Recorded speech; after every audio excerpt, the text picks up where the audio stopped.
Hello everyone, this is TheNotSoSadPanda here, saying hello. So, I realized yesterday, that I totally forgot to show you guys, or not to show you, but, forgot to upload a video of how to make a refinery and combustion engines, because today we're going to be showing how to use that power and either send it to something like our wireless power network that I am starting, that you've seen last episode, and or send it to something like a quarry. So, pretty simple. Just go ahead and take 3 tanks, a diamond gear and redstone, you get the refinery. Don't really need it, so I'll just leave it in here actually. And for the next one you'll need the piston, glass, 2 iron gears, and 3 iron ingots, very much like how you would make a redstone engine. With the exception that diving into more of the combustion engine, that combustion engines will be activated by red power and or levers and buttons and things like that. However, they do need oil and water, which I do believe I touched on last episode. You can only take it from the sides and the back, or the bottom I mean, like I told you before. These are the fastest engines you can get in all of Tekkit. They do blow up. This is just recapping. We've shared all this information before. And they're a little bit devastating sometimes. They're about equal to TNT, I believe.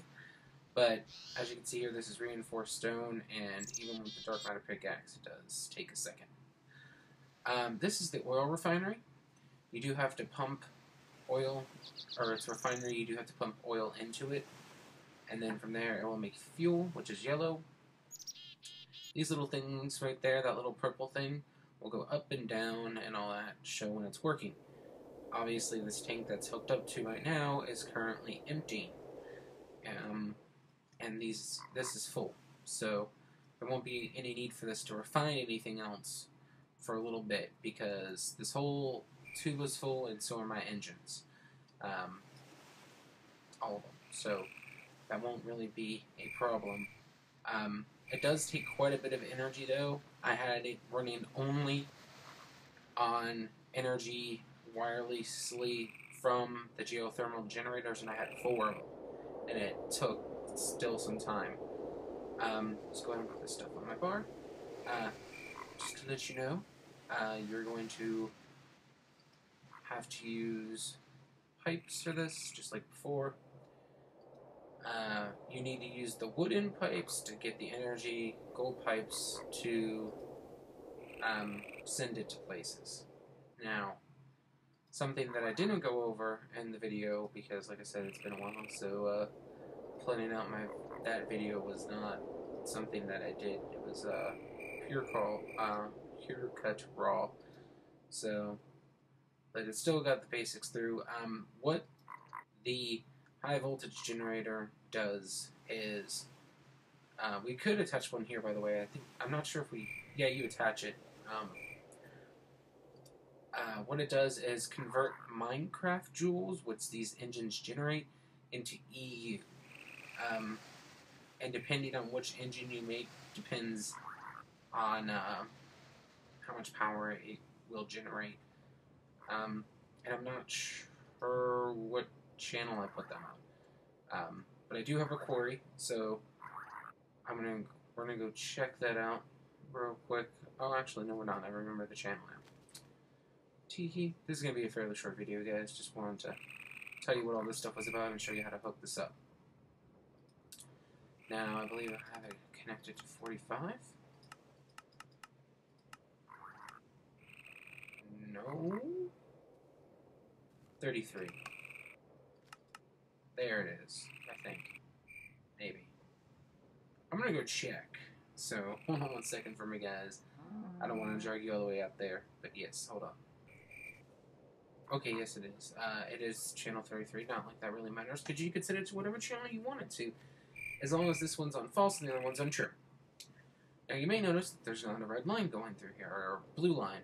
Now, for that, all all you simply need to do is turn that on. Like I said, you can do it just like these. You can have a bunch of switches, buttons, all that. But turn them all on with one switch. You see them pumping. You see that the line actually fluctuates. Now that's because these engines are doing just like all the other engines do. They go through a cycle, which is each time they go up and each time they go down. That's a full cycle. Now, at this current rate, it's not too much or whatever, but this will pump power through. There are 8 combustion engines here, so we will generate quite a bit of energy from my understanding, but we're going to go check because I do have this set up to a quarry. I'm going to change the system entirely, but I'm going to wait till I actually use this oil and water, or a bit of it, before I change it, because I'm just going to have maybe 3 or 4 tanks separated, having it all pump in, and then having waterproof wireless pipes teleporting in oil and water. So running out won't particularly be a giant problem. The oil refinery may be a slight problem, but I'll have it pumping from MFSU if it does. Or I can have 2 rows of combustion engines and then have the combustion engines shoot me power. So I can have 1 row generating power and then 1 row sending power to someplace else.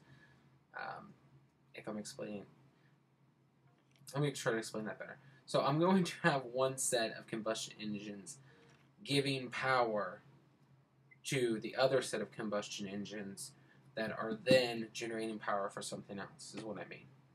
So as you can see here, this it's going, I guess, well, this is a bit bigger than the quarry that I had reset up on this world, but it's going pretty quick, I think.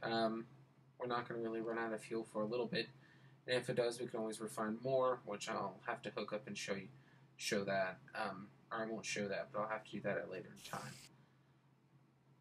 Yeah, so that's all I wanted to do this episode, guys. Just want to show you how to hook that up, and show you how well it transported energy. Now, if you wanted to hook this up to a high voltage energy generator or engine generator, you could. However, you lose a small amount of energy doing it like that. But fairly similar to this is what you'd be doing. You'd be pumping from, instead of having that teleport pipe, be pumping it into this. And then from this, you'd have it hooked up on the opposite side to teleport, I think. I'm pretty sure. We can't really click on that. But, yeah, and that's full now, so that's great. The only thing to keep in mind, I know I'm kind of jumping around, but I forgot to cover certain things, so that's why I'm jumping around. The only thing with these engine generators is the fact that they will waste any power past capacity. So this is full, so every bit of energy that's being pumped into it right now is just being wasted. And same thing whenever you wirelessly teleport power at all, not only if you're using an engine, but like I'm sending this wirelessly through engine generators, or through the geothermal generators, and that's constantly wasting power too, even though on that side it's full and this side it's full. It's just going to constantly keep burning energy. So it's a slight disadvantage, but there are so many different ways to get power in here. But I do kind of wish that there was one way. See, it's constantly transmitting energy, even though it's full. Same thing on the other side. It's constantly taking it, even though it's full. And all that power is just being wasted. So maybe I'll look up another big one. MFE. Or not MFE, that's the basic one. Whatever, the big one. This one. You know what I'm talking about, guys. MFSU. That's what I mean. And plug it up from this engine generator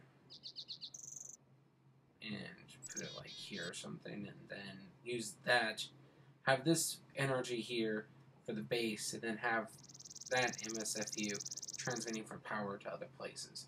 Maybe that's what I'll do. Not really sure, because I really don't need that kind of power, not yet. I doubt I ever will unless I always leave the machines on, but that's another story completely. The next episode, we will be doing this. We will be doing the automatic wheat farm and all that. And hopefully on Tuesday, Aliens, Marine, whatever's coming out, I am going to be recording that and putting that on the channel. So keep an eye out for that if you want to see that.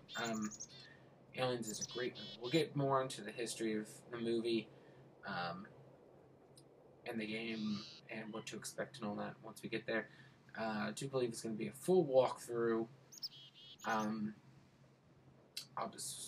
We'll do it first together. I mean, I don't know. We'll see what's what. It is going to take a while to download, so the videos will probably be shorter. Videos might be 10, 15 minutes. Probably 15. 10 would be entirely too short for you to sit there and watch, because then we'll just have like 90 of them maybe. But even compressing the videos from a PlayStation or Xbox or whatever is pretty long, just because the graphics and the color and the movement and all that just makes the video bigger in general normally. And compressing it will help, but not too much. But yeah, this video's gone on a little bit longer, but then again, I've been babbling and talking to you guys. But yeah, so as you can, I retouched on the engine generators. Told you what the oil refineries did, and all. Oh, here's something else before we leave. As long as these are pumping green, that's good. If they get to yellow, yeah, you're alright. If they get to red, turn it off. Just turn it off. There is excess energy left in these even after you turn them off. I think it's a minute or 2 minutes. If they don't cool off within being in the red zone, boom, they're gonna blow up. So if you don't want that, try to make sure they stay in the green if you can. But they're getting plenty of water and fuel. They're staying that way, so I'm not worried about it. But as long as they stay green, we're good. If they go yellow, if they go red, no, just turn them off. Just don't do it. You're gonna lose fuel because your pipes have to be connected into it directly and all that. And like I said, the refinery does take a bit of energy to change it into fuel. But yeah, that's it, guys. This has been TheNotSoSadPanda, and I'll see you guys later. Also, don't forget to like, comment, and subscribe if you would like to. But like I said, I'll see you later.